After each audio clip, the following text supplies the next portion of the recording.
이름으로 기도했습니다. 아멘. 누가복음 12장입니다. 누가복음 12장 22절부터 34절 말씀입니다. 제가 여러분들을 위해서 읽어드리도록 하겠습니다. 하나님의 말씀을 들으십시오. 또 제자들에게 이르시되 그러므로 내가 이제 너희에게 이르노니 너희 목숨을 위하여 무엇을 먹을까 몸을 위하여 무엇을 입을까 염려하지 말라.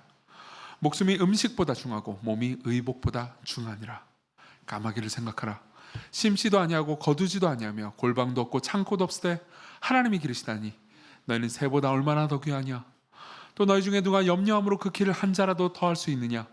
그런즉 가장 작은 일도 하지 못하면서 어찌 다른 일들을 염려하느냐. 백합화를 생각하여 보라. 실도 만들지 않고 짜지도 아니하느니라. 그러나 내가 너에게 말하노니 솔로몬의 모든 영광으로도 입은 것이 이 꽃 하나만큼 훌륭하지 못하였느니라. 오늘 있다가 내일 아궁이에 던져지는 들풀도 하나님이 이렇게 입히시거든 하물며 너희일까 보냐. 믿음이 작은 자들아. 너희는 무엇을 먹을까 무엇을 마실까요 구하지 말며 근심하지도 말라. 이 모든 것은 세상 백성들이 구하는 것이라. 너희 아버지께서는 이런 것이 너희에게 있어야 할 것을 아시느니라. 다만 너희는 그의 나라를 구하라. 그리하면 이런 것들을 너희에게 더하시리라. 적은 무리요 무서워 말라. 너희 아버지께서 그 나라를 너희에게 주시기를 기뻐하시느니라. 너희 소유를 팔아 구제하여 낡아지지 아니하는 배낭을 만들라.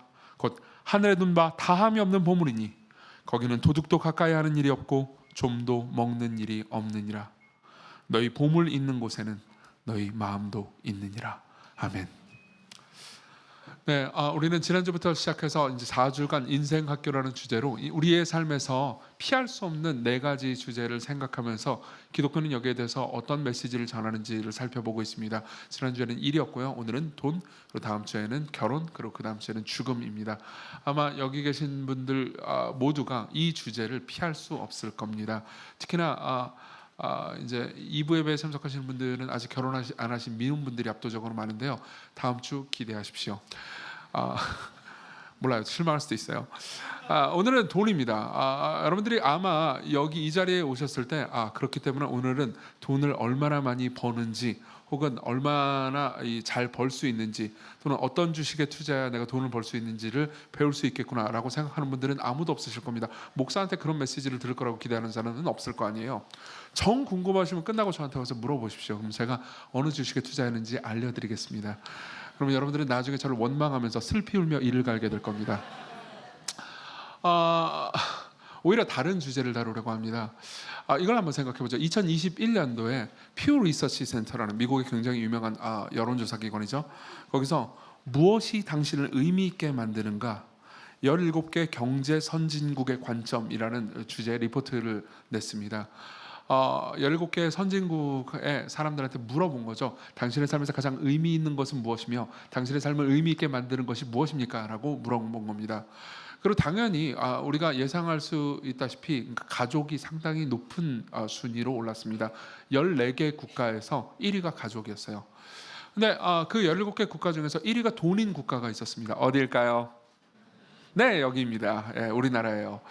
놀랍죠? 사실은 저는 처음에 이 주제를 받아들고 나서 굉장히 놀랐습니다. 와, 우리나라 사람들이 그렇게 돈을 좋아한단 말이야? 라는 생각이 들었죠. 왜냐하면 삶에서 우리가 마주할 때 그렇게까지 사람들이 돈을 좋아하나 싶었거든요. 아니나 다를까 뒤에 이어서 이게 통계 전문가들이 이런저런 그러니까 이런 방식의 통계 조사의 문제점들을 지적했고, 그러니까 우리나라만 돈을 좋아하는 게 아니다라고 이야기하면서 이제 여러 가지 분석들을 내놓았습니다. 그러니까 정확히 우리가 그러니까 다른 나라들보다 훨씬 더 돈을 좋아하는 나라 사람들인지는 잘 모르겠습니다.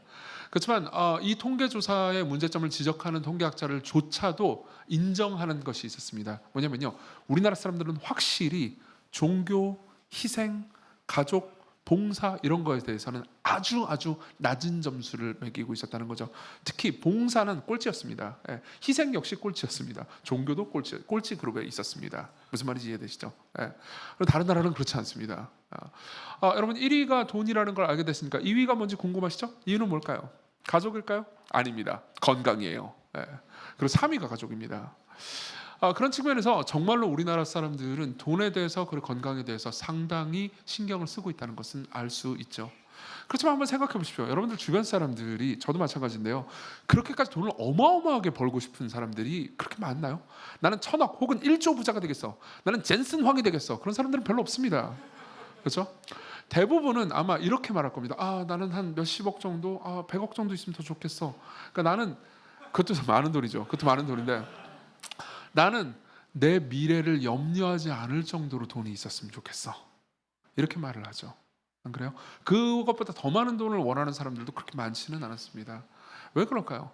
사실은 우리나라 사람들은 많은 돈을 원한다기보다는 돈에 대한 걱정을 안 하고 싶은 거에 가깝습니다. 이건 실제로 많은 인문학자들이나 사회학자들이 지적하는 부분이고요.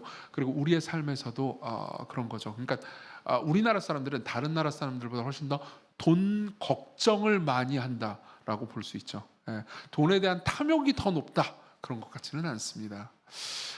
이걸 생각해 볼 때 우리가 오늘 다루고 싶은 주제를 좀 더 깊이 생각해 볼 수 있을 것 같습니다. 오늘 다루고 싶은 주제는 돈에 대한 염려입니다. 이 지점에서 저는 되게 흥미로운 책 하나를 소개하고 싶습니다. 존 암스트롱이라는 호주의 철학자가 쓴, 제목이 돈이에요. 돈이라는 제목의 책입니다. 그리고 부제는 뭐냐면 어떻게 하면 돈 걱정을 덜 할 수 있는가가 부제예요. 우리나라 말로도 번역이 됐습니다. 관심 있으면 한번 읽어보십시오. 그리고 이 철학자는 그러니까 스스로를 무신론자라고 밝힙니다. 종교적인 혹은 다른 미신적인 생각 같은 것들을 전부 다 배제하고 어떻게 우리가, 그러니까 합리적이고 이성적으로 돈 걱정을 덜 할 수 있는가를 생각하기 위해서 이 책을 썼다고 말합니다. 그리고 흥미로운 통찰들로 가득합니다.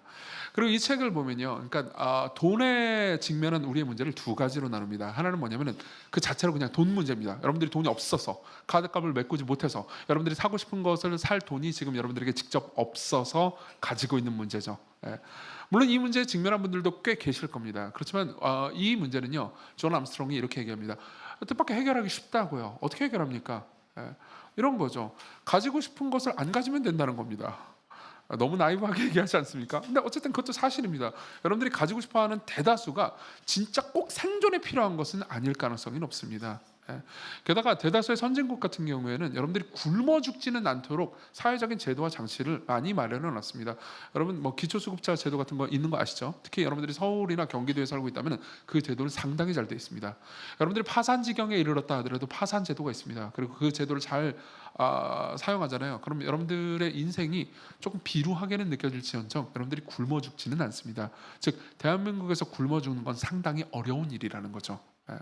그렇지만 진짜로 우리를 괴롭히는 것은 돈 문제가 아닙니다. 오히려 돈 걱정이죠. 내가 옛날에 주식을 좀 했었는데 날려 먹었어. 돈을 많이 잃어버렸어. 근데 내 아들이 또 주식을 한다네? 그러면 어떤 생각이 들죠? 걱정이 들죠. 내 친구가 주식을 한다네? 걱정이 들죠. 그리고 친구가 주식을 했는데 돈을 많이 벌었다네? 더 걱정이 되죠. 안 그래요? 문제는 뭐냐면 돈이 우리의 영혼을, 우리의 마음을 쥐고 흔드는 것, 이게 문제라는 거죠. 그리고 실제로 예수님께서 우리가 읽었던 본문에서 다루는 주제도 바로 이겁니다. 22절에 보면요, 이렇게 말씀하십니다. 또 제자들에게 이르시되 그러므로 내가 너에게 이르노니 너희 목숨을 위하여 무엇을 먹을까, 몸을 위하여 무엇을 입을까 염려하지 말라라고 말씀하십니다. 그러니까 주제는 염려예요. 게다가 이 메시지가 제자들에게 하신 것을 기억해야 됩니다. 제자들은요, 대다수가 아주 가난했습니다. 그러니까 부유한 사람들은 없어요. 아마 지금 이 설교를 듣는 여러분들도 대다수가 가난할 겁니다. 특히 2부 예배는 더더욱 그럴 거예요. 그러니까 여러분들 모두에게 주시는 주님의 말씀이라고 생각하시면 좋겠습니다. 기독교인이 아닌 분들도요, 이 예수께서 여러분들에게 하시는 말씀을 통해서요, 여러 가지 생각들 혹은 통찰들을 분명히 얻으실 수 있을 거라고 생각합니다. 그래서요, 저는요, 이 예수님이 하신 이 말씀을 근거로 해서요, 염려에 대해서 세 가지 스텝을 통해서 여러분들에게 메시지를 전하겠습니다. 첫 번째로는요, 염려의 이유에 대해서 예수님께서 뭐라고 말씀하시는지를 생각해 보겠습니다. 그리고 두 번째로는요, 염려에 대해서 예수님께서 주시는 조언을 한번 생각해 보도록 하겠습니다. 그리고 마지막으로 예수님은요, 조언만 주시는 게 아니고 기쁜 소식도 주시거든요. 그래서 그 소식이 어떤 것인지에 대해서 생각하면서요, 우리가 염려에 대해서 종합적으로 우리 자신에 대해서 판단할 수 있는 것들을 보도록 하겠습니다. 먼저 이유부터 생각해 보죠. 이유를 역시 두 가지로 분석을 해보겠습니다. 하나는 무가치함이고요, 또 하나는 무능력입니다. 여러분들이 돈이 없잖아요. 그러면 단순히 돈이 없다라는 느낌을 벗어나세요. 내가 무가치하다라는 느낌마저도 가지게 됩니다. 우리 24절을 보겠습니다. 24절을 보면요, 예수님께서 이렇게 말씀하십니다. 까마귀를 생각하나 심지도 아니하고 거두지도 아니하며 골방도 없고 창고도 없으되 하나님이 기르시나니 너희는 새보다 얼마나 더 귀하냐라고 가치의 언어를 쓰십니다. 그러니까 문맥은 이렇습니다. 자, 까마귀를 봐라. 저들은 무슨 노력을 하고 있는 게 아니다. 근데도 불구하고 하나님께서 지금 저 까마귀를 돌보고 계시다. 왜냐하면은 까마귀가 상당히 하나님 입장에서 가치로운 존재이기 때문이다. 하나님한테 뭐 잘해주는 게 없어요. 그럼에도 불구하고 가치롭게 여기신다. 근데 하물며 너희들은 얼마나 더 가치롭게 여기시겠느냐라고 물으십니다. 이 얘기를 한 이유는요, 우리의 마음속 깊은 곳에서 우리가 돈이 없으면 나는 가치 없는 존재야, 심지어 난 짐승보다 못해 라고 생각하고 있는 것을 알고 계시기 때문입니다. 그리고 비슷한 말씀을요 28절에 보면 들풀과 비교해서도 똑같이 말씀하십니다. 너희들은 얼마나 더 가치 있는 존재냐. 28절 읽어드리죠. 오늘 있다가 내일 아궁이에 던져지는 들풀도 하나님이 이렇게 입히시거든 하물며 너희일까 보냐, 이렇게 말씀하십니다. 다시 말하면 너희들의 가치를 돈에 두지 말아라. 너희들이 계속해서 돈의 가치를 둔다면 너희들은 스스로를 가치 없는 존재처럼 여기게 될 것이다 라고 말하는 거죠. 실제로 여러분들이 삶에서요, 내가 자꾸 돈을 원하는 가장 큰 이유는 내가 가치롭지 않다고 느끼기 때문에 그런 것일 가능성이 높습니다. 제가 20대 때 겪었던 일 하나를 소개해드리죠. 저는 20대 때, 그러니까 20대 때는 돈이 별로 없을 때가 많잖아요. 그리고 제가 용돈을 받아서 살던 시절 중에 이제 저희 부모님이 용돈을 잘 주셨습니다. 근데 아무리 용돈을 주셔도 월말에는 힘든 법이죠. 왜냐면 월 초에 미친 듯이 써버렸거든요. 근데 이제 한 번은 돈이 없는 거예요. 돈이 없는데 친구들이 연락을 했습니다. 그때는 카톡도 없던 시절이에요. 문자로 연락을 했습니다. 강남에서 만나서 우리 놀자. 강남에서 만나서 놀 돈도 없지만 그때 당시 저는 강남으로 갈 버스 차비도 없었어요. 근데 거기서 차비가 없으니까 어떤 생각이 드냐면 너무 내가 비루하게 느껴지는 거예요. 내가 너무 아무것도 아닌 건 존재처럼 느껴집니다. 그래서 제가 뭐라고 답장을 했습니까? 나 아파. 네. 왜 거짓말을 했을까요? 답은 간단하죠. 나 돈이 없어. 버스 차비도 없어. 그러면은 이 살아가는 내 친구들은 나를 위해서 버스 값을 내가 내줄 테니까 와, 이렇게 말할지도 모릅니다. 그럼 고마운 일일까요? 고마운 일이죠. 그렇지만 비루한 일입니다. 그리고 내가 내 스스로에 대해서 너무 가치 없는 존재처럼 느끼게 만들어 버립니다. 여러분들 모두는 이 심정을 어느 정도 아실 겁니다. 돈 없으면요 정말 가치 없게 느껴지죠. 제가 옛날에 봤던 영화 중에서요, 옛날에는 명화극장이라는 게 있었습니다. 혹시 이걸 아시는 분들은 나이가 좀 된 분들이니까 아는 척하지 마세요. 명화극장에 보면 옛날 영화를 종종 틀어주곤 했습니다. 텔레비에서요. 그리고 그 중에서 제가 봤던 80년대 영화 중에서는 아버지의 황혼이라는 제목의 영화가 있었습니다. 여러 아버지들이 있고요. 그 아버지들은 젊을 때 좋은 아버지이기도 하고 나쁜 아버지이기도 했습니다. 대다수가 일을 하느라 정신이 없어가지고 가족들을 잘 돌보지 못한 아버지들의 이야기죠. 한 아버지를 향해서 아들이 화를 내면서 말합니다. 아버지는 우리한테 관심도 없었잖아요. 아버지는 돈만 벌었잖아요 라고 화를 냅니다. 그러니까 아버지가 이렇게 대답을 합니다. 사실 이 대사가요 저한테는 잊혀지지 않는 대사예요. 돈을 버는 게 나를 남자처럼 느끼게 만들어줬어. 이해되십니까? 아마 남성들은 더더욱 느끼실 겁니다. 실제로 결혼을 해가지고 가정이 있는 남성들뿐만이 아닙니다. 결혼을 아직 하지 않는 남성들도요. 그러니까 내가 돈을 충분히 많이 벌지 못하면 이성에게 매력을 어필하지 못할 거라는 압박감과 두려움 가운데 굉장히 힘들어합니다. 정작 여성들은 그걸 신경 쓰지 않는 여성들도 허다합니다. 전부는 아닙니다. 전부는 아닌데 허다합니다. 제 생각은 그렇습니다. 남성분들은 어떻게 느낄지 모르겠습니다. 근데 저마다 압박감이 있습니다. 여성들은 외모에 대해서, 그리고 남성들은 돈에 대해서 압박감을 느낍니다. 그리고 내가 충분히 가지고 있지 않으면 나는 남자로서 제대로 된 인간이 아닌 것 같은 느낌이 듭니다. 이런 거죠. 그냥 내가 돈이 적을 뿐입니다. 근데 내가 돈이 적을 뿐인데 내가 모자른 존재처럼 느껴집니다. 혹은 돈이 많은 사람들은 다르게 생각하죠. 내가 돈이 많을 뿐입니다. 그냥 나라는 존재는 그대로 있어요. 그러니까 내가 돈이 많을 뿐입니다. 그리고 그 돈도 운이 좋아가지고 생긴 돈일 수 있습니다. 근데 내가 고귀한 존재처럼 여겨집니다. 솔직히 여러분들이 돈 많은 사람들을 볼 때도 비슷하게 느끼지 않습니까? 저 사람이 돈이 많아요. 근데 그럼 저 사람은 그냥 저 사람일 뿐이잖아요. 근데도 불구하고 왠지 고귀한 존재, 왠지 나랑은 다른 좀 더 가치 있는 존재처럼 여러분 스스로도 그렇게 느끼지 않습니까? 그렇게 느끼지 마세요. 상속받았을 겁니다. 이러면 더 비루한가요? 네, 자꾸 우리는요 돈과 우리 자신을 가치를 엮어버리죠. 그러니까 돈이 없으면요 내 가치가 함부로 여겨지는 것 같아가지고 싫은 겁니다. 그러니까 염려하지 않을 수가 없는 거죠. 게다가 이것은 그 다음으로 이어집니다. 우리는요 돈이 없을 때 우리가 무능하다고 느낍니다. 26절을 봅시다. 26절 같이 읽겠습니다. 시작. 너희는 무엇을 먹을까 무엇을 마실까요? 26절 죄송해요. 29절을 읽고 있었어요. 26절 같이 읽겠습니다. 그런즉 가장 작은 일도 하지 못하면서 어찌 다른 일들을 염려하느냐. 좀 이따 이 본문에 대해서 더 자세히 설명하겠지만요. 예수님께서는 우리가 근본적으로 돈이 있든 없든 간에 그러니까 무력한 존재라는 것을 말씀해 주십니다. 그러니까 돈이 우리의 능력과 상관 있는 걸로 여기지 말라는 거죠. 그것은 예수께서 이렇게 말씀하시는 것은 우리 모두가 그러니까 돈과 우리 자신의 능력 혹은 존재 가치, 힘을 항상 연결시킨다는 것을 그분이 아시기 때문입니다. 실제로 이것은 굉장히 많은 사람들이 무력감을 느끼는 이유 중에 하나입니다. 그러니까 여러분들의 부모님들은요 아마 이 부에 계신 분들은 그러니까 부모보다는 부모님들을 둔 분들이 많겠죠. 부모님들은요 그러니까 다 자식들을 보면서 내가 돈이 없으면 난 너무 무능한 부모다, 나는 쓸모없는 부모다라는 생각을 하게 압박감을 느낍니다. 그러니까 전부 다 부모는, 저도 부모기 때문에 그런 느낌을 가집니다. 이 녀석이 뭘 하고 싶다고 말을 하는데 내가 돈이 없어가지고 이 녀석들이 하고 싶어하는 걸 못하게 하면 나는 정말 너무 무능한 부모 같아라는 생각을 해요. 무능과 연결되어 있습니다. 여러분들 이상하게 들릴지 모르겠지만요 목사도 그런 무력감을 느낀다는 걸 알고 계십니까? 시건교회는 그러니까 약간 이런 교회입니다. 그러니까 사람은 많은데 공간은 좁은 교회죠. 지금 느끼고 있잖아요, 여러분 모두. 그렇죠? 이 추운 때 에어컨을 튼다는 게 말이 됩니까? 그렇죠? 사람이 너무 밀집해 있기 때문이에요. 그리고 저는 종종 저 자신을 흥부라고 느낍니다. 애는 많이 낳는데 돈은 없는 거죠. 우리 집은 흥분의 집이에요. 그리고 저는 돌아다닐 때마다 제비를 가끔 쳐다봅니다.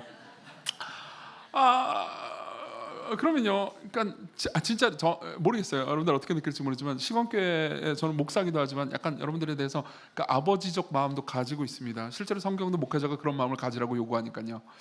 그럴 때마다 나는 무능한 아버지야, 돈이 없어서 유아정만 사주지 건물을 사주지 못해, 이런 생각을 정말로 한다고요. 예.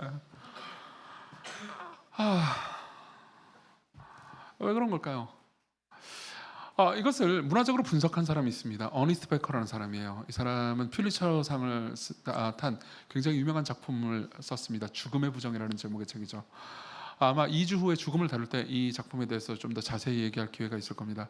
근데 어니스트 베커는 이런 이야기를 합니다. 사람들이 저마다 그러니까 죽음에 대해서 두려워하고 있는데 죽음에 대해서 두려워하는 것이 과거보다 지금 훨씬 더 심해졌다는 거예요.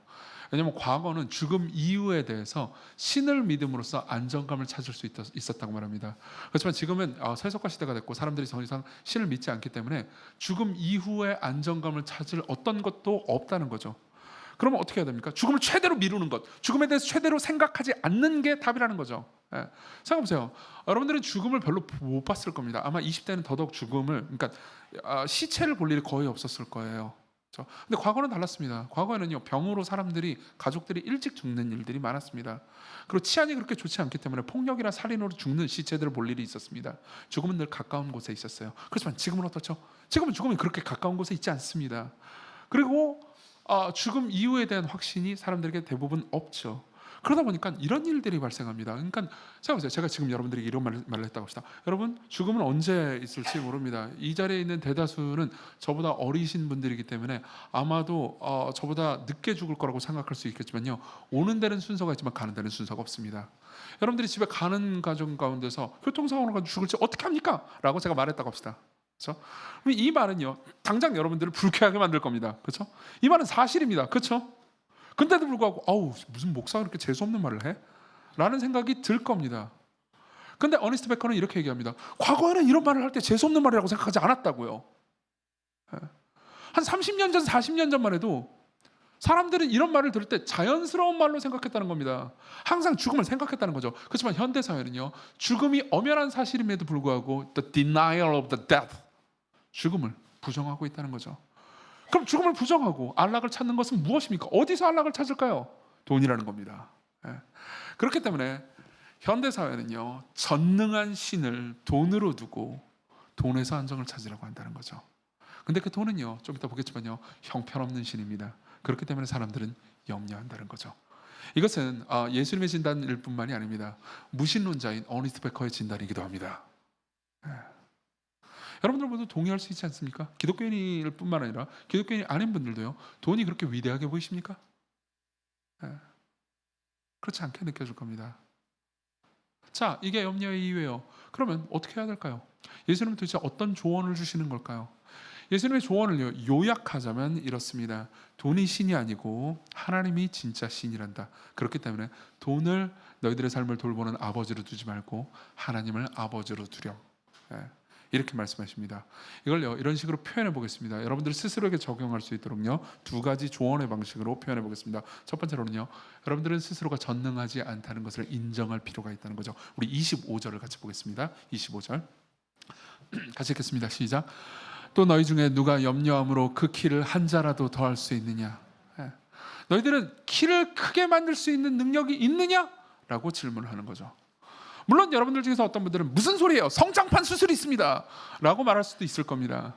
그렇지만 죄송합니다만 여러분들은 이미 늦었습니다. 20살이 넘었잖아요. 끝났어요. 더 이상 기회는 없습니다. 그리고 10대 때 한다 하더라도 한계가 있어요. 그렇죠? 예. 이걸 여러분들이 단순히 성장판 수술 정도로 생각하시면 곤란합니다. 그러니까 예수님께서는 이런 얘기를 하고 있는 겁니다. 인생에 있어서 진짜 중요한 것들은 내가 돈으로 굉장히 많은 것들을 해결할 수 있는 것처럼 느껴지지만 어떤 것들은 돈으로 해결할 수 없는 것들이고, 그리고 돈으로 해결할 수 없는 것들이야말로 인생에 있어서 여러분들이 찾는 진짜 중요한 것들이라는 거죠. 돈은 죽음을 멈출 수 없습니다. 돈은 노화를 멈출 수 없습니다. 돈은 비극을 멈출 수 없습니다. 물론 여러분들은 뷰티샵에 갈 수도 있고요, 성형외과를 갈 수도 있습니다. 그렇지만요, 여러분들은 그 모든 것들을 약간 늦출 수 있을 뿐 절대로 멈출 수 없을 겁니다. 돈은 관계가 깨지는 것도 멈출 수 없습니다. 돈은 여러분들이 죽는 것을 멈출 수 없을 뿐더러 여러분들이 사랑하는 사람들이 죽는 것을 멈출 수 없습니다. 돈은요, 죽음 이후에 가질 수도 없습니다. 그렇죠? 네. 그럼에도 불구하고 이상하게도 여러분들이 돈이 늘어나잖아요. 그럼 내가 강해진 것 같은 느낌이 들지 않습니까? 그리고 내가 통제할 수 있는 것 같은 느낌이 듭니다. 이걸 비유컨대 이런 식으로 표현해 보겠습니다. 제가 예전에 저희 아버님은 이제 봉고차를 하나 가지고 계셨습니다. 저희 아버님은 일을 하셨고요. 그리고 일을 할 때 봉고차의 뒤에 많은 것들을 실어가지고 여기저기 배달해 주곤 하셨습니다. 그러니까 큰 차가 필요했어요. 그리고 늘 아버님이 봉고차를 운전할 때 저는 뒤에서 장난감을 하나 가지고 놀았습니다. 그 장난감은요, 조그마한 플라스틱 핸들이었습니다. 그리고 그 조그마한 플라스틱 핸들을 운전석 뒤에 제가 앉아가지고 붙여놓고 이렇게 왔다 갔다 움직이잖아요. 그럼 되게 재미있었습니다. 마치 내가 이 차를 움직이는 것 같은 생각이 들었어요. 그러고 나서 이제 우회전을 하면 오른쪽으로 돌아가고 좌회전을 하면 왼쪽으로 돌아가기를 기대했죠. 그렇지만 가끔 내가 좌회전을 했는데 이놈의 차가 우회전을 할 때가 있는 겁니다. 그럼 화가 났습니다. 왜 이 차는 똑바로 움직이지 못하는가라는 생각이 드는 거죠. 근데 가끔 내가 좌회전을 할 때 이 차가 좌회전을 하잖아요. 그럼 나는 만족감을 느꼈습니다. 마치 이 차를 내가 진짜로 운전할 수 있는 것인 양 생각했던 거죠. 돈이 바로 이런 플라스틱 핸들하고 비슷합니다. 여러분들은 가끔 돈으로 무슨 문제를 해결해 본 적이 분명히 있을 겁니다. 맞죠? 돈을 써가지고 뭘 해결했습니다. 그러면요, 이 돈이 당장 무언가를 해결했기 때문에 실제로 이 세상을, 그리고 내 인생을, 내 주변 사람들을 움직이는 무언가라고 여러분들은 선택할 수 있을 겁니다. 맞죠? 그렇기 때문에 생각하는 거죠. 돈이면 되는구나. 돈이 없었을 때 난 너무 비루했어. 돈이 있는데 나는 이것도 살 수 있고 저것도 살 수 있고 이 문제도 해결할 수 있고 저 문제도 해결할 수 있잖아. 나는 괜찮아졌어 라고 잠깐 느낄 수 있을 겁니다. 하지만요, 우리는요, 우리가 무엇을 할 때 또한 무엇을 하지 못한다는 것도 있다는 것을 깨닫지 못합니다. 예를 한번 들어보죠. 아까 제가 말씀드렸던 존 암스트롱의 책에 보면요, 에디라는 사람의 이야기가 나옵니다. 에디는요, 부유한 집에서 태어났습니다. 그리고 부모님에 대한 되게 깊은 상처가 있었습니다. 그 부모님은 아주 부유한 사람이었죠. 그리고 에디한테 굉장히 많은 상처를 준 사람도 아니었습니다. 물론 여기에는 에디 스스로 가지고 있는 여러 가지 문제도 있었을 겁니다. 그렇지만요, 에디는 돈과 그 부유함을요 꽤나 혐오했습니다. 돈과 연관한 여러 가지 문제를 가지고 있었어요. 그리고 그 이유에 대해서 부모님이 돈이 많았기 때문이라고 얘기합니다. 그러면서 자기가 기억하는 한 장면을 서술해 줍니다. 들어보십시오. 어릴 적 에디는 부모님이 저녁 때 외식을 하러 나가는 것을 무척 싫어했다. 가끔 기념일 때는 외식을 하러 나가지 않겠습니까? 그렇죠? 돈도 있고요. 그리고 분위기 좋은 데서, 그러니까 자녀는 좀 집에다 놔두고 그리고 부부끼리 가가지고 오붓한 시간을 보내는 것, 이게 나쁜 겁니까? 나쁘다고 생각 안 할 겁니다. 그렇죠? 근데 그러나 한 번은 어머니가 외출을 하려고 옷을 차려입었는데 에디는 엄마의 화려한 구두가 정말 너무너무 보기 싫었다고 한다. 왜냐하면 부모님이 밖에서 즐거운 시간을 보내는 동안 혼자 집에 남아 보모와 지내야 한다는 생각에 짜증이 났기 때문이다. 당시 어린 에디에게 어머니가 외출하기 위해 차려입는 것은 많은 돈을 상징했다. 자, 생각해보세요. 이 부모가 돈이 없었다고 합시다. 그럼 보모를 고용할 돈이 없었을 겁니다. 그리고 나가가지고 멋있는 레스토랑에서 저녁 한 끼를 할 돈도 없었을 겁니다. 그럼 뭘 할 수 있죠? 아마 부모는 이렇게 생각했을 겁니다. 나는 돈이 없어가지고 결혼기념일을 비참하게 보내야 해 라고 말하면서 단칸방에서 에디와 함께 라면을 끓여 먹겠죠.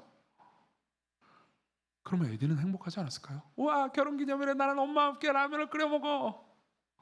물론 부모는 비참해했을 겁니다. 나는 무능해 라고 생각했을지도 모릅니다. 그렇지만 에디는 전혀 비참하게 느끼지 않지 않았겠습니까? 생각해보세요. 부모 입장에서는 난 못해 라고 말하는 그 못함으로 인해서 단칸방에서 에디와 라면을 끓여 먹는 무슨 일을 했겠죠. 반대로 부모가 돈이 있어서 부모에게 아들을 맡겨놓고 나가가지고 좋은 분위기 있는 시간을 보내는 게 가능함으로써, 여러 번 말씀드리지만 이건 다운 표지, 귀여운 척이 아닙니다. 에디와 함께 단칸방에서 라면을 끓여 먹는 일을 하지 못하게 됐죠. 도대체 뭐가 전능인 겁니까? 뭐가 능력인 겁니까? 뭐가 힘인 겁니까? 이해되십니까? 우리는 이 모든 것 가운데서 우리가 전능하지 못하다는 것뿐만 아니라 연결해서 우리가 전지하지 못하다는 것을 인정하는 데까지 이릅니다. 자, 30절을 봅시다. 우리 30절 같이 읽겠습니다. 30절입니다. 시작. 이 모든 것은 세상 백성들이 구하는 것이라 너희 아버지께서는 이런 것이 너희에게 있어야 할 것을 아시느니라. 자, 아버지는 뭘 한다고요? 아신다고 말합니다. 자, 좀 이따 얘기하겠지만요. 여기서 세상 백성은 단순히 그러니까 뭐 나쁜 놈들 이러면서 안 믿는 놈들은 다 세상 나쁜 놈들 이렇게 얘기하는 게 아닙니다. 심지어 종교 안에 들어와 있는 사람들조차도요. 그러니까 하나님이 아버지가 아니고 돈을 아버지로 생각하는 사람들은 여기서 말하는 예수님께서 얘기하시는 세상 백성에 속하는 겁니다. 그리고 얘기하시는 거죠. 예수님께서 이렇게 말씀하시는 겁니다. 너희들은 너희들에게 진짜 필요한 것이 무엇인지 안다고 생각하는구나. 그것은 마치 너희들이 스스로에 대해서 전지하다고 느끼는 것과 똑같은 거란다. 그렇지만 너희들은 전지하지 않단다. 너희들에게 무엇이 필요한지 아는 분은 하나님밖에 없다. 이렇게 얘기하는 겁니다. 자, 여기서 다시 존 암스트롱으로 돌아오죠. 존 암스트롱은 이렇게 얘기합니다. 종교나 이런 미신적인 신앙 같은 거 필요 없이 그냥 우리 인간의 스스로의 노력만으로 우리가 돈 걱정에 대해서 해방되보자, 돈 걱정을 줄여보자 라고 이야기를 시작합니다. 그리고 여러 가지 이야기들을 합니다. 그리고 여러 가지 실천적인 조언들을 줍니다. 그리고 맨 마지막에요, 책이 거의 끝날 때쯤 이 조언 중에서 가장 유익하다고 스스로 생각하는 조언을 줍니다. 얘기해드리죠. 가장 중요한 것은 자신에게 정말로 필요한 것이 무엇인지 알아내는 것이다. 이를 통해 돈에 대한 무관심이 아닌 건강한 관심 속에서 통제력을 회복하고 진정한 해방감과 행복을 찾을 수 있다라고 얘기합니다. 요약하자면 이렇습니다. 그러니까 우리가 돈이 없어가지고 되게 불행해하지만, 그리고 뭘 사지 못해가지고 불행해하지만은 그 사고 싶은 그 무언가가 진짜 나한테 필요한 것인지 한번 반성해보라는 거죠.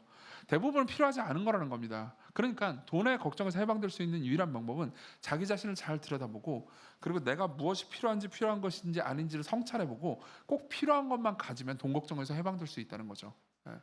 저는 이 지점에서 생각보다 나이브한 걸? 너무 순진하잖아 라는 생각을 했습니다. 물론 이분은 저보다 훨씬 더 뛰어난 철학자십니다. 하지만 이 부분에 있어서, 그러니까 인생의 가장 깊은 곳으로 들어가잖아요. 그러면 우리는 모두 이걸 인정할 수밖에 없습니다. 우리는 우리에게 뭐가 필요한지 잘 몰라요. 내가 뭐가 필요하다고 생각했던 그 시점에서의 생각은 이후까지 꼭 적용되지 않을 수 있습니다. 이해되십니까? 예를 한번 들어보죠. 여러분들이 아주 어린 동생이 있다고 합시다. 꼬마애예요. 초등학교 2학년입니다. 그리고 3월 혹은 4월이 됐습니다. 여러분 3월과 4월 후반부 혹은 4월 초반부에 되면은요, 종종 갑자기 추운 날씨가 온다는 것을 알고 계실 겁니다. 맞죠? 그걸 우리는 꽃샘추위라고 말하죠. 보통 이때 눈이 오기도 합니다. 그럼 우리는 4월 달에 눈이 오네, 미쳤나 봐 날씨가, 이렇게 이야기를 하곤 합니다. 근데 그런 것들은 종종 매년 있는 일이에요. 근데 그땐 너무 춥죠. 근데 여러분들의 꼬마 동생이요, 이렇게 말합니다. 너무 춥다. 근데 내 친구는 아주 그 예쁜 롱패딩을 입고 있어. 근데 나는 롱패딩이 없네. 롱패딩을 사줘. 롱패딩을 가져야겠어. 그럼 여러분들 뭐라고 말하겠습니까? 예. 여러분들이 지혜롭다면요. 롱패딩을 조금 더 이따 사지 그래. 왜냐하면은 조금 있으면은 지금 꽃샘추위라서 잠깐 한 주 정도 추울 뿐이야. 조금 있으면 다시 따뜻해질 거야. 예. 아니 따뜻해지는 시간도 없이 그냥 바로 더워질 거야. 우리나라에 봄이나 가을 따위는 없단다. 이렇게 얘기해 주지 않겠습니까? 벌써 가을 그냥 지나가 버렸잖아요. 안 그래요? 네. 여러분들 모두 이건 꽃샘추위니까는 이때 돈을 많이 투자하는 것은 오히려 어리석은 일이야라고 이야기를 해줄 겁니다. 근데 이 아이는 그걸 모를 수 있어요. 지금 당장 내게 필요한 건 롱패딩이라고 생각할 수도 있습니다. 네. 여러분들 모두 마찬가지일 겁니다. 아까 에디의 부모를 한번 생각해 보죠. 부모에게 필요한 건 좋은 것, 결혼기념일날 행복한 둘만의 오붓한 시간이라고 생각할 수 있습니다. 그게 나쁘다는 게 아닙니다. 예, 그걸 비난하고 싶은 것 역시 아닙니다. 그렇지만요, 우리가 우리에게 뭐가 필요한지, 그리고 우리가 필요하다고 생각해서 선택했을 때 잃는 것은 무엇인지 우리는 다 알지 못합니다. 우리는 전지하지 않다고요. 이 중에 정말 많은 분들은 심지어 기독교인들조차도 이렇게 생각하는 분들이 있을 겁니다. 나는 이렇게 젊은 시절을 살아가고 있고 젊을 때 내게 진짜로 필요한 건 돈이야. 그리고 종교나 혹은 공동체나 희생이나 혹은 가난한 이웃들을 섬기는 것, 이런 것들은 지금 당장 필요하지 않지. 이거는 내가 한 40대, 50대, 60대 내가 경제적인 자유를 이루고 그리고 좀 더 여유로워지고 내가 좀 더 지혜로워지고 그때 가난한 사람들을 위해서 혹은 내가 좀 외로울 수도 있으니까 종교를 가지고 공동체를 들어가고 이런 것들을 그때 서서히 하면 되지. 20대, 30대 지금 내게 필요한 건 돈이야 라고 생각하는 분들도 분명히 있을 겁니다. 제가 여러분들에게 재수 없는 소리를 해드리죠. 여러분들이 집에 가다가 사고로 죽을 수도 있습니다. 정말 재수 없는 소리죠. 그렇지만요, 이것은 현실일 수도 있습니다. 우리는 이 지점에 있어서 지극히 현실주의적일 필요가 있습니다. 성경은요, 비현실적인 이야기를 하는 게 아닙니다. 오히려 현실을 다루고 있죠. 그렇죠? 여러분들이 생각할 때 지금 내게 필요한 건 이거고 이거는 나중에 있어도 돼라고 생각하는 것이, 그것이 여러분들의 삶을 정말로 풍요롭게 하는 진짜 지금 필요한 것인지 아닐지 누가 알겠습니까? 네. 그렇기 때문에요, 여러분들에게 진짜 필요한 건 나한테 뭐가 필요한지 나 자신을 보고 판단하는 게 아닙니다.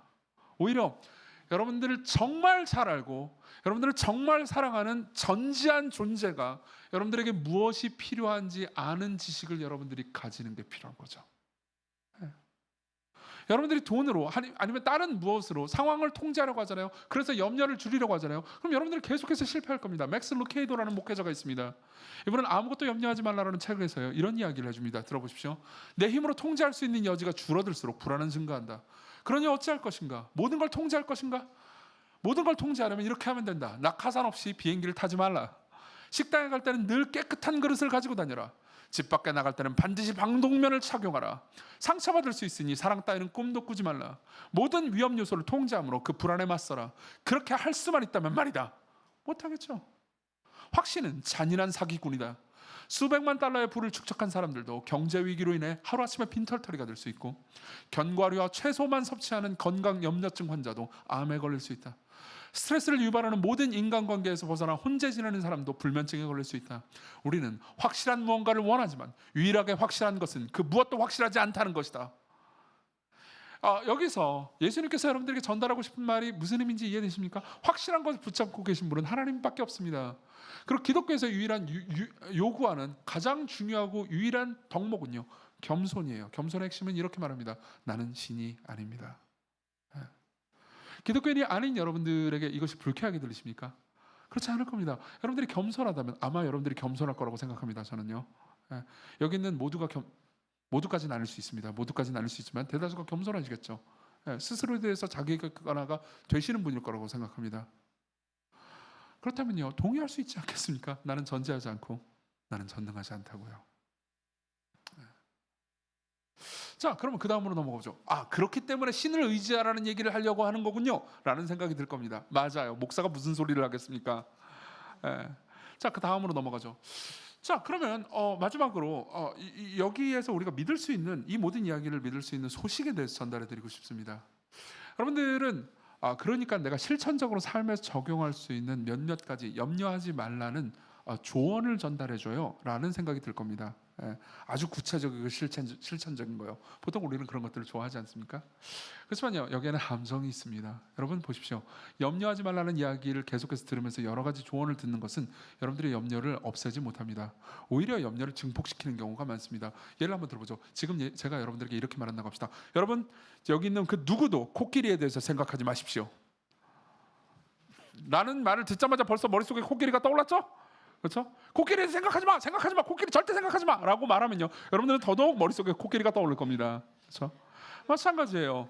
제가 여러분들에게 염려하지 마십시오, 염려하지 마십시오, 염려하지 마십시오. 돈에 대해서 염려하지 마십시오. 돈 염려 노.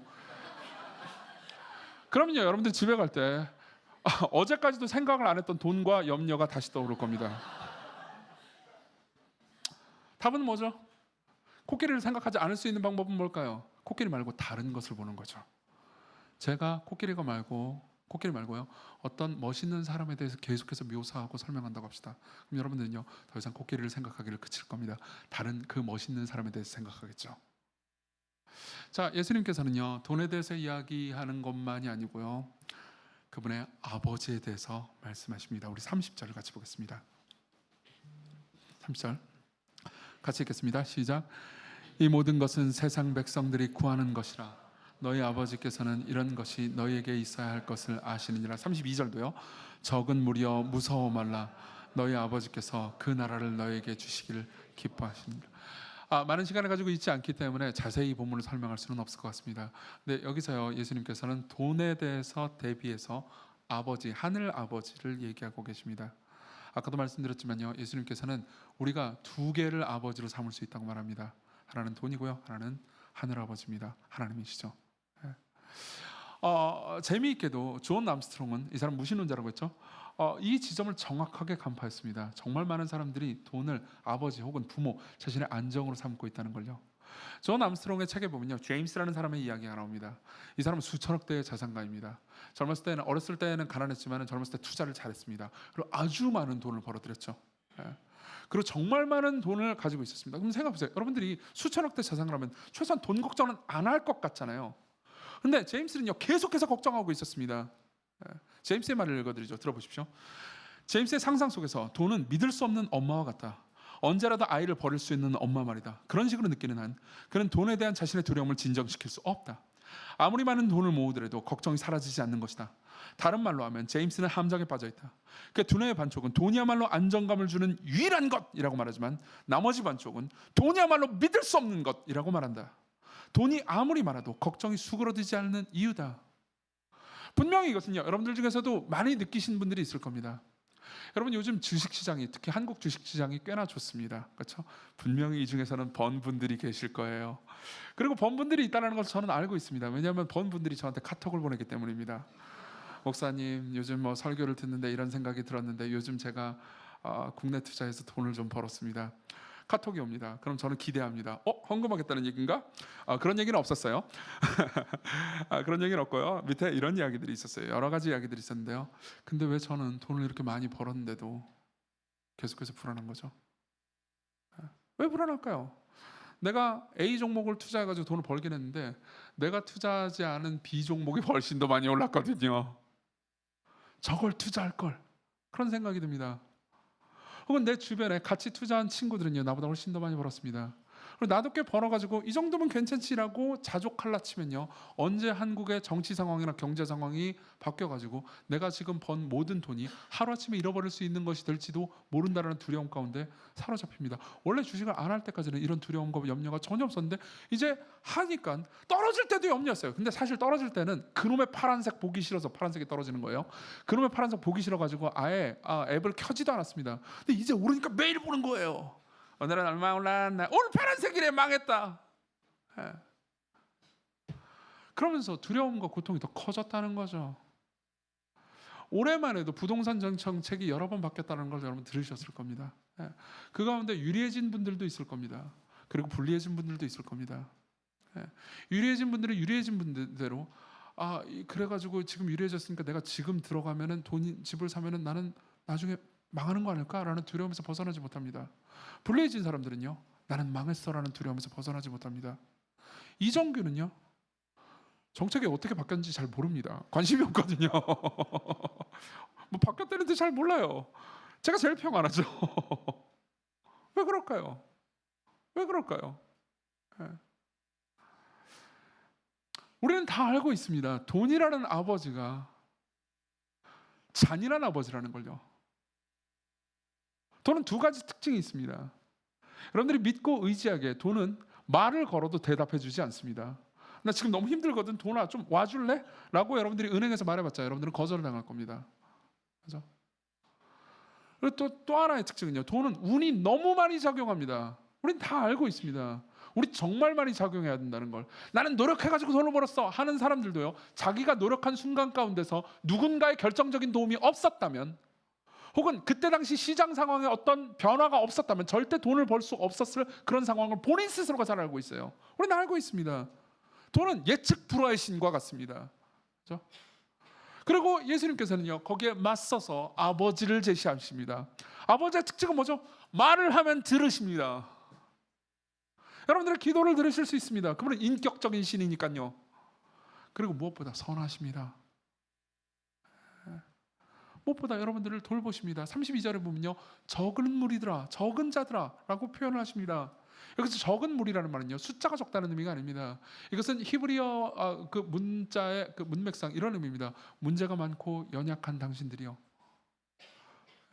노력하지 못했고 실패한 당신들이요, 심지어 도덕적으로 무너진 당신들이요, 이런 의미예요. 돈은요, 여러분들에게 말합니다. 나를 가지고 싶으면 희생해라. 그렇죠? 여러분들이 돈을 많이 가지고 싶다면요, 여러분들은 열심히 노력해야 됩니다. 계속해서 무언가를 들여다봐야 됩니다. 여러분들의 시간과 생명을 투자해야 합니다. 여러분들이 이미 가지고 있는 작은 돈마저도 투자해야 될 겁니다. 그렇지 않으면요, 돈은 여러분들에게 자기 자신을 주지 않을 겁니다. 그렇지만요, 아버지는 다릅니다. 아버지가 어떻게 다를까요? 우리가 읽었던 이 본문은요, 예수님께서 하신 누가복음이라는 아주 예수님의 생애를 다룬 긴 책의 일부에 불과합니다. 어떤 책이든 일부는요, 전체에 빗대어서 봐야 되는 거죠. 그렇죠? 예수님께서는 계속해서 이 하나님에 대해서 소개할 때 너희 아버지라는 표현을 쓰십니다. 그리고 누가복음을 연구하는 모든 학자들은요, 이 부분이 아주 흥미롭다고 말합니다. 왜냐하면요, 그 전까지는 예수님께서 하나님을 가리켜서 내 아버지라고는 표현했어도 제자들을 향해서 너희 아버지라고는 표현을 안 했거든요. 아마 기독교인인 분들도 기독교인이 아닌 분들도 기독교인들은 맨날 하나님을 아버지라고 부르잖아, 하나님은 그냥 누구에게나 다 아버지 아니야? 라고 생각할지 모릅니다. 그렇지만 당시의 이스라엘 백성들 중에 누구도 그렇게 생각하지 않았습니다. 하나님은 저 위에 계신 분이고 전능한 분이고 우리가 함부로 범접하기 어려운 위대하고 절대적인 분이라고 생각했습니다. 감히 싸가지 없이 아버지라고 생각할 수 있는 사람들은 없었죠. 근데 예수님께서 아주 친밀하게 이렇게 말씀하십니다. 내 하늘에 계신 아버지가 너희들의 아버지라고요. 왜 이렇게 말씀하실 수 있었을까요? 사실 성경의 가르침에 따르면요, 우리는 아버지라고 하나님을 부를 수 있는 자격 있는 존재가 아닙니다. 지금 다 얘기할 수 없지만요, 여러분들은 스스로를 신이라고 생각했을 겁니다. 이건 신에 대한 도전이기도 하고요, 죄이기도 하죠. 그리고 지금 다 얘기할 수 없지만요, 여기 모든 사람들은요, 그러니까 자신의 삶에 대해서 나름 죄책감을 가지고 있습니다. 그리고 성경은 이렇게 말합니다. 우리 모두가 그 죄에 대해서 책임을 져야 할 거라고요. 죄를 지었으면요, 형벌을 받아야겠죠. 그렇죠? 그리고 성경은 이렇게 말합니다. 그 형벌을요, 하나님께서는 여러분들을 정말로 가지고 싶어 하시기 때문에 여러분들이 당하도록 하지 않으시고 하나님의 영원한 아들이 대신 당하도록 하셨다고요. 이런 사건이 벌어진 겁니다. 실제로 나중에 누가복음 혹은 마가복음의 마지막 부분에 보잖아요. 그럼 예수님께서 십자가에 달려 죽는 장면이 나옵니다. 거기에 보면 예수님께서 이렇게 말씀하십니다. 나의 하나님 어찌하여 나를 버리셨나이까? 여기서 학자들이 주목하는 부분은 이겁니다. 왜 하나님을 내 아버지라고 부르지 않고 하나님이라고 불렀는지, 왜 아버지라는 친밀하고 사랑스러운 호칭이 아니고 하나님이라는 공식적인 호칭을 불렀는지, 거기에 대한 모든 학자들, 성경에 가르치면 동일합니다. 예수님은 하나님을 아버지라고 부를 수 있는 자격이 있는 분입니다. 그분은 죄가 없는 분이에요. 그러나 그분이 우리가 마땅히 받아야 되는 벌, 우리가 마땅히 받아야 되는 취급을 받았습니다. 우리는 가치롭지 않게 여김받아야 했습니다. 우리가 하나님께 죄를 지었기 때문입니다. 그렇지만 그분이 우리의 죄를 가져가셨습니다. 그래서 그분이 가치롭지 않게 저주를 받으면서 고통당하면서 그 자리에서 하나님께 버림받고 있는 겁니다. 그래서 하나님은요, 우리가 하나님을 아버지라 부르도록 하기 위해서 그분이 하나님을 아버지라 부르지 못하셨습니다. 이걸 바꿔서 표현해 볼까요? 돈은 여러분들에게 말합니다. 나를 가지고 싶다면 희생해라. 근데 하늘에 계신 아버지는 여러분들에게 이렇게 말합니다. 너희들을 가지기 위해서 내가 희생했다. 내가 내 아들을 내놓았다. 지구상 어떤 종교의 신도 나를 가지고 싶다면, 나에게 복을 받고 싶다면 희생해라 라고 말하는 신은 있을지언정, 내가 너희들에게 복을 주기 위해서 내가 희생했다. 내가 내 아들을 주었다. 내가 너희들을 소중히 여기기 위해서 아들이라는 값을 치렀다. 지불했다 라고 말하는 신은 없습니다. 오직 기독교의 신만이 유일합니다. 여기서 기독교인들은요, 진정한 기독교인들은요, 자신의 가치를 찾습니다. 돈에서 가치를 찾는 게 아니고요. 제가 자주 드는 예지만요, 한번 생각해 보십시오. 이 핸드폰을요, 저는 한 100만 원 정도 주고 샀습니다. 아닌가? 몰라요. 까먹었는데 하여튼 100만 원이라고 합시다. 그럼 우리는요, 이 핸드폰을 100만 원짜리라고 부를 겁니다. 치른 값이 이 물건의 가치가 되는 거죠. 하나님께서 여러분들을 하나님의 자녀로 드리기 위해서 그분이 치르신 값은 하나님의 영원한 아들이고요. 그래서 저는 저를요, 이렇게 부를 수 있습니다. 예수님 짤이라고요. 100만 원짜리가 아니고요. 기독교인들은 여기서 가치를 찾습니다. 그러면요, 하나님의 아들은 그냥 고통당하기만 한 걸까요? 아니요. 하나님의 아들 역시, 예수님 역시 기꺼이 그 일을 감당하셨습니다. 왜요? 예수 그리스도도 여러분들을 정말 사랑하셨기 때문입니다. 그리고 그분은 여러분들을 사랑하시는 일에 자신의 능력을 발휘하셨습니다. 예수님은 성부 하나님과 동등하게 하나님이시고, 지금은 교리하게 하는 시간이 아니니까 자세히 얘기할 수는 없을 것 같습니다. 여러분들이 나중에 삼위일체라는 교리를 배우시면 아시게 될 겁니다. 예수님은요, 성부 하나님과 동등하게 완전한 신성을 가지신 하나님이시고요, 당연히 그분도 전지하시고 그분도 전능하십니다. 그러면 전능하다는 게 도대체 뭘 의미하는 걸까요? 우리는 보통 전능의 정의를 이렇게 생각합니다. 모든 걸 다 할 수 있는 것. 근데요, 성경에서 말하는 전능의 진정한 정의는요, 그게 아닙니다. 하나님이 원하는 무엇이든 그 목적을 이루기 위해서 하실 수 있다는 거죠. 전능은 단순히 힘만으로 이루어지는 게 아닙니다. 자, 생각해 보십시오. 예수님 입장에선 여러분들을 품에 안기를 원하십니다. 여러분들을 같이 하나님의 자녀로 삼으시기를 바라십니다. 여러분들이 죄와 저주와 진노로부터 벗어나서 하나님의 사랑받는 자녀가 되기를 원하십니다. 그러나 우리 모두는 죄를 지었습니다. 우리는 그럴 자격이 없습니다. 그럼 그분에게 있어서 전능은 뭘까요? 우리가 죄를 지었을 때 그분이 우리를 용서하실 수 있는 유일한 방법은 뭘까요? 마치 빛이나 세상을 만들듯이 빛이 있으라, 세상이 있으라, 그럼 끝나는 걸까요? 용서가 있으라, 그럼 끝나는 걸까요? 아니요, 그럴 수 없습니다. 그분은 정의로운 분이기 때문에 죄에 대해서 형벌이 있어야 됩니다. 그럼 어떻게 해야 되죠? 방법은 하나밖에 없습니다. 그분이 우리를 사랑하셔서 우리를 안으시고 우리와 함께 하시는 목적을 달성하기 위해서 그분은요, 자신의 슈퍼파워를 사용하는 게 아니고 오히려 약해지셨어야만 했습니다. 그분이 그런 힘이 있음에도 불구하고, 그분은 사람이 되셨고, 그런 힘이 있음에도 불구하고, 모든 걸 통치하고 다스릴 수 있는 힘이 있음에도 불구하고 그분은요, 아버지께서 정하신 운명에 끌려가셨습니다. 십자가에 달리셨을 때 그분은 여전히 전능한 신이었습니다. 사람들이 손과 발에 못을 박을 때 그분은 여전히 전능한 신이었습니다. 사람들이 침을 뱉고 조롱하고 모욕할 때 그분은 여전히 전능한 신이었습니다. 만일 제가 그때 예수님이었다면, 이런 불경한 상상을 해본다면요, 저는 그때 가만히 있지 않았을 겁니다. 잠깐 못을 뽑았을 겁니다. 그리고 나를 조롱하고 비웃는 놈들의 입을 찢어버렸을 겁니다. 그리고 다시 올라가는 겁니다. 내가 얼마나 전능한 존재인지 보여주지. 그런데 내가 할 일은 해야 되니까 다시 올라가면서 다 이루었다, 그러는 거죠.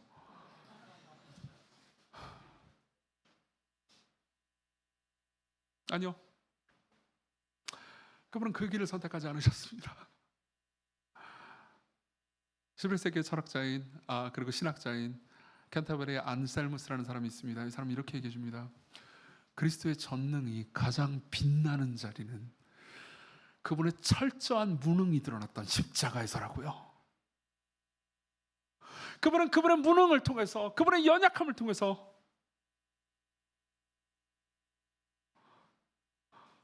여러분들을 구해내시는 일을 성취했습니다. 그게 그분의 전능이라고요.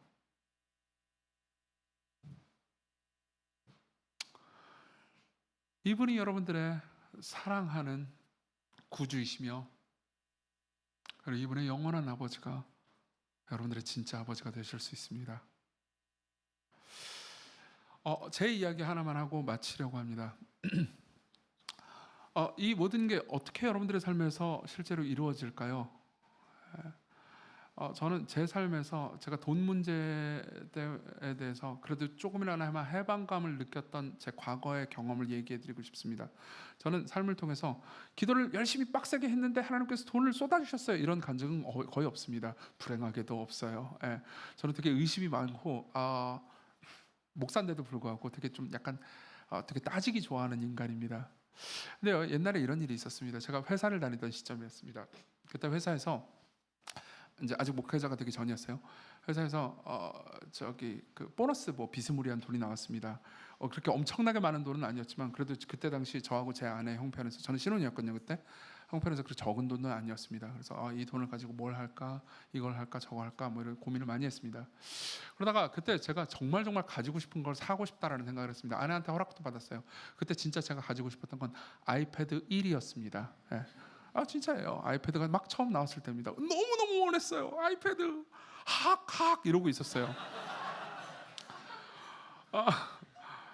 근데 이제 계획을 다 짜놓고 그 주 주일에 이제 교회를 갔습니다. 저도 다니던 교회가 있었습니다. 근데 그때 목사님께서 설교를 하셨어요. 불행하게도 그 설교가 너무 은혜로웠습니다. 그리고 끝나고 나서 광고를 하는데 가난한 신학생들을 위해서 어떤 우리가 사업을 하고 있는데 그 사람들을 위해서 여러분들이 헌금해 줬으면 좋겠다라고 아주 짤막한 광고를 했으나 그 짤막한 광고 이전의 설교가 너무 은혜로웠어요. 그게 문제였죠. 그래서 제가 어떻게 했냐면 아내한테 끝나고 나서 우리 이 보너스 다 드릴까? 라는 말을 저로서는 절대 할 수 없는 그런 말을 해버렸습니다. 예. 아내는 신앙이 참 좋은 사람이었기 때문에 기꺼이 그러자고 했습니다. 그리고 주께 다 드렸습니다. 그리고 나서 생각했죠. 망했다. 나는 아이패드를 가질 수 없어. 아이패드의 영역과 세계에서 나는 버림받은 자야 라고 생각을 했습니다. 그러고 나서 2, 3주 그냥 그래 주께 헌금했으니까 그래도 잘 생각하자. 그래서 이제 한편으로 두려워하기도 하고 불안해하기도 하면서 한편으로 뭐 그래도 감사해하기도 하면서 2, 3주를 보냈습니다. 근데 그때 당시 갑자기 저희 회사에서 뭔가, 그러니까 돈을 벌긴 했는데 그 번 돈을 직원들한테 다 나눠주면 안 되겠다는 생각이 들었나 봐요. 그래가지고 뭐 하여튼 회사의 내부 큰 어른들의 사정이 있었겠죠. 그래서 전 직원한테 아이패드를 지급하겠다라는 이야기가 나왔습니다. 그래가지고 응? 하나님이 나한테 아이패드를 주시나? 근데 제가 아까 말했잖아요. 저는 되게 의심이 많은 사람이라고요. 이건 우연일 거야. 하나님의 일이 아니야. 나는 기도할 때 하나님께서 나한테 응답해 주신 적이 한 번도 없었어. 그러면서 계속해서 불신하고 의심했습니다. 게다가 이런 식으로 생각도 했어요. 어차피 내가 회사 그만두면은 이 아이패드 다시 돌려줘야 되는데 이게 무슨 의미람? 라는 생각도 했습니다. 근데 물론 한편으로 감사한 마음도 들었죠. 하나님께서 내가 하나님이 아버지시다라는 것을 고백하면서 돈을 내버린 것을 보고 기억하신 건가? 라는 생각도 들었습니다. 근데 어쨌든 간에 그렇게 막 확실하게 그 모든 걸 받아들이진 않았어요. 그러고 나서 수개월이 지났고 저는 이제 하나님께 부르심 받아가지고 교회를 개척해야겠다는 소망을 받고 신대원에 들어가고, 신대원 들어가고 교회를 개척해야 되니까 이제 어떻게 했을까요? 회사를 그만뒀죠. 회사를 그만두고 아이패드를 돌려주러 갔습니다. 그러니까 그때 당시 담당자가 네가 아이패드를 돌려주면 우리가 힘들어져. 그냥 가지고 가버려. 꺼져. 그러는 거예요. 그래서 결국 내게 됐네? 그러면서 돌아왔어요. 그때도 엄청 감동받았던 건 아닙니다. 그렇지만 이후에요. 교회를 개척하고 시건교회 처음 개척했을 때 12명이서 했고요. 그리고 조그마한 공간에서 철제 의자 20개하고 보면대 1개만 가지고 했거든요. 피아노가 없었어요. 네, 아이패드로 반주를 했습니다. 그리고 그걸 한 8년 썼어요. 그 아이패드 1을. 그걸로 반주도 하고 그걸로 설교문 작성해서 보기도 하고 그걸로 여러 가지를 했죠. 그 과정들을 거치면서 저는 이런 생각이 들었습니다. 비슷하게 우연적이고 이건 기적이야 라고 할 만한 일이 그 이후에 제 삶에서 또 발생하진 않았습니다. 하지만 그 사건은 제 마음속에 아주 깊은 곳에 하나님께서 제게 주시는 메시지로 남아 있습니다. 왜냐하면 그때 제가 은혜 받았던 설교가 바로 그거였거든요. 이 본문으로 한 설교였거든요. 돈이 아니고 하나님이 내 아버지라는 거예요. 그리고 그때 제가 마음속으로 받아들였던 그 메시지를 실천했을 때 하나님께서는 저를 돌보아주고 계시다는 것을 저는 다시 한번 확신할 수 있었습니다. 기독교인이 아닌 여러분들에게 말씀드리고 싶습니다. 이 말은요, 그러니까 헌금해라라는 의미가 아닙니다. 오히려 이 메시지가 정말 사실이라면요, 돈이 여러분들의 아버지가 아니고 여러분들을 사랑하는 전능하고 전지하며 여러분들을 돌보고 계시는 진짜 선한 아버지가 있다면요, 그것은 기쁜 소식이 아니겠습니까? 이걸 여러분들이 믿든 믿지 않든, 받아들이든 받아들이지 않든 이 소식이 사실이길 바라기라도 해야 되지 않을까요? 감사하게도 이 소식은 사실입니다. 짧은 시간에 설명할 수 없었기 때문에 많은 이야기를 할 수는 없지만 이 모든 이야기는요, 신화가 아니고 진짜 역사적 사실이며 증거도 풍부합니다. 나중에 그걸 소통할 수 있는 기회가 있기를 바랍니다. 그리고 기독교인 여러분들에게 드리고 싶은 말씀이 있습니다. 여러분들은 하나님을 아버지라고 고백한 사람들입니다. 근데 왜 고아처럼 사십니까? 왜 다른 아버지를 그렇게 추구하며 사십니까? 그것은 단순히 나쁜 짓, 죄일 뿐만 아니라 여러분들을 사랑하시는 아버지를 슬프시게 하고 분노케 하는 일입니다. 그럼에도 불구하고 그분은 여러분들을 여전히 돌보고 계십니다. 그러니 그분 괴로우십시오. 같이 우리 찬양 부릅시다. 사랑의 예수님,